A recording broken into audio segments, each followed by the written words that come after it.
Hey, Droppy, how come you're here? What do you mean, uncle? Just like you. Wherever I can, I drop in.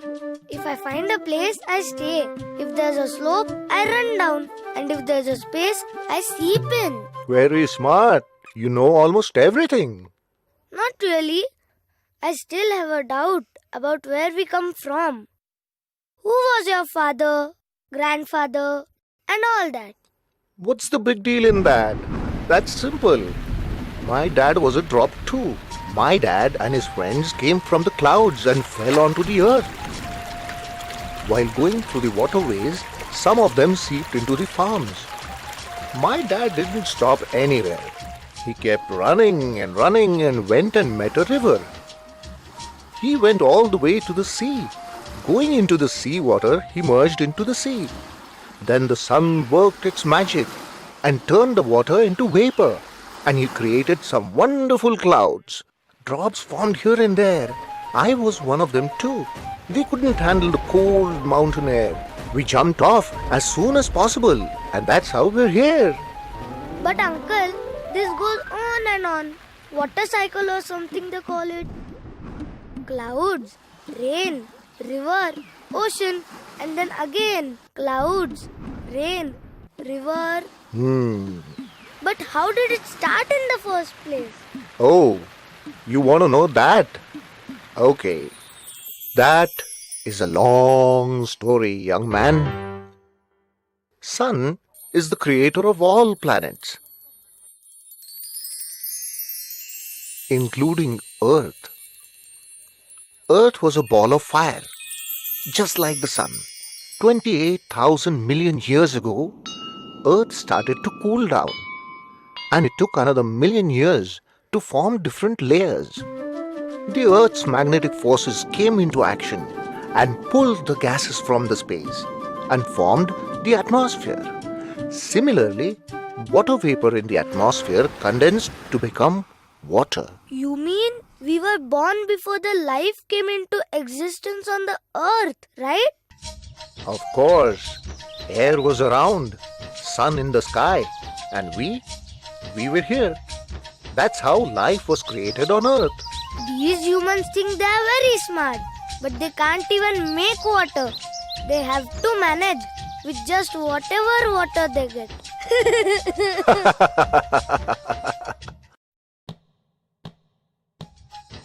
What type of a place have you chosen, uncle? Not even a single drop will seep in this rock. Droppy, this is the Deccan Plateau, the land of hard rock. Can you see those amazing layers upon layers? Do you know how these layers were formed? No, please tell me.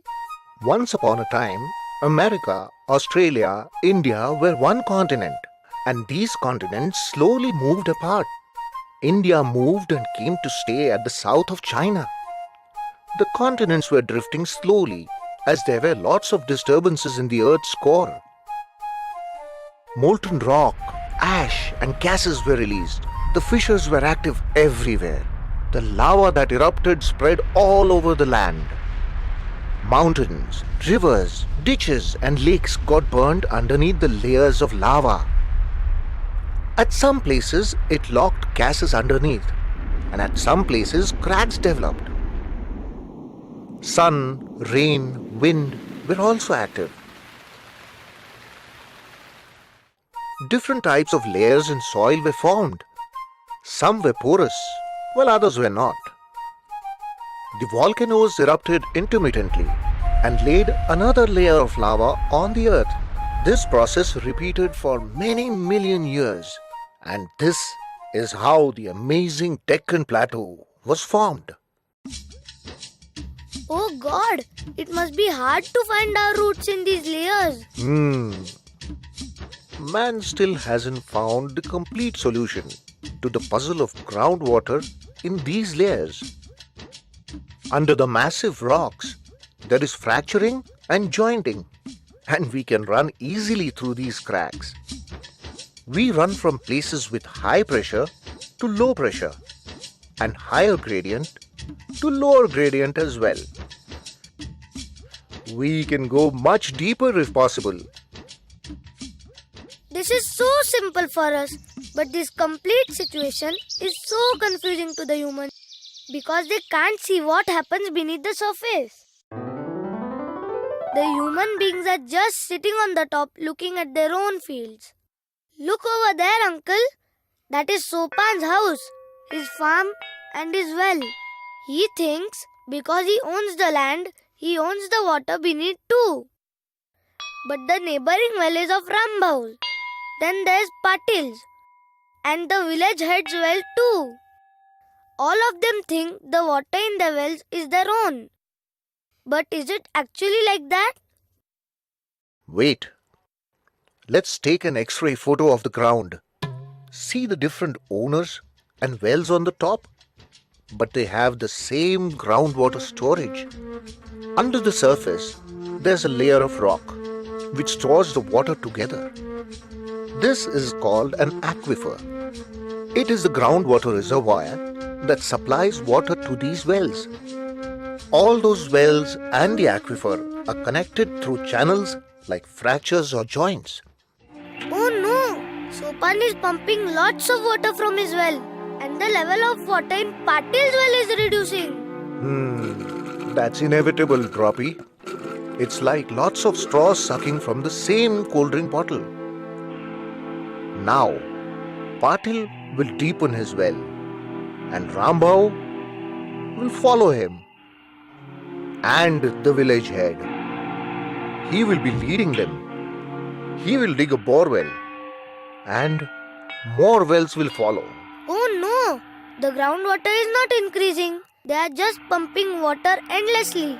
Very soon, it's going to get dried up underneath. Hey, Droppy! Come on! It's raining. It's time to go. Let's go! Let's go! Whee!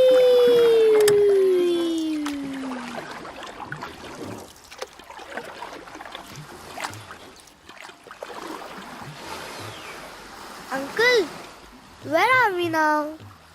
This is our first subsurface station. Out of the 100 of us, 60 go off as runoff on the surface.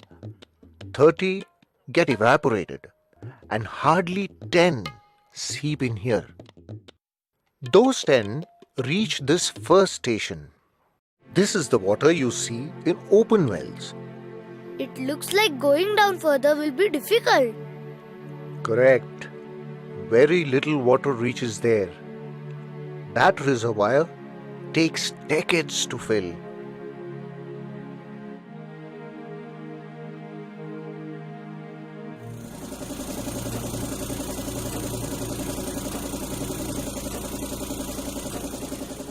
Oh God, men are pumping out even this water. How many monsoons will it take to fill these reserves? Every rainy season, all the shallow aquifers get filled up. But this deep aquifer will remain empty. Is there a solution for it, Uncle? It's simple. Recharge like a mobile phone. When it rains, water is stored in dams, ponds and lakes, and it percolates into the soil. Humans and animals use it, and the dam fills again the next monsoon. This is nature's cycle. If you use judiciously, then you will have enough. But humans are greedy and extract a lot of water. If they keep on going like this, the water will not be available anymore. How will they restore the water supply? Look, rainwater can be collected and harvested from roofs. Wells and borewells can be recharged by this water. Even runoff water can be collected in a recharge pit and filtered before getting in wells. You only have to be sure that none of the pollutants get in. The water should be as clean as your drinking water. A few trenches on mountains can also check the running water. We can also stay in ponds or farm trenches and seep into the ground. Recharging alone is not enough, Droppy. Pumping must be reduced too. When a needle can do the job, why need a sword? Don't flood the crops. Use drip irrigation or use sprinklers. Irrigate in the late evening or in the early morning to reduce evaporation. Correct. In lesser water, more land can be irrigated. They'll get bumper crops in less water. Wow, Ustad, wow. Yay! Sopan is using drip irrigation. But what's that? Patil is still pumping out fast. This will waste all recharging. You're right, Droppy. The village must unite to conserve groundwater. Do you know the village Hivre Bazar in Nagar district? They have their own rule. Water till 35 feet below ground is used for irrigation. Water below that level is strictly reserved for drinking. So drinking water is guaranteed. Nobody takes crops that need extra water. That's the mantra for sustainability. So there is no need for a law to be made by the government. A village can make its own rules. That's community management. Correct. If more wells are dug, water will be pumped out more. The best thing would be to share the water from existing wells. Make a water user group on every well and share its water. Simple. It can be a community well. Measure water in the wells at the end of the monsoon. Once the quantity of groundwater is known, divide it accordingly. Whether you own a well doesn't matter. You will always get your share of water. Then fix the pumping hours for every farmer.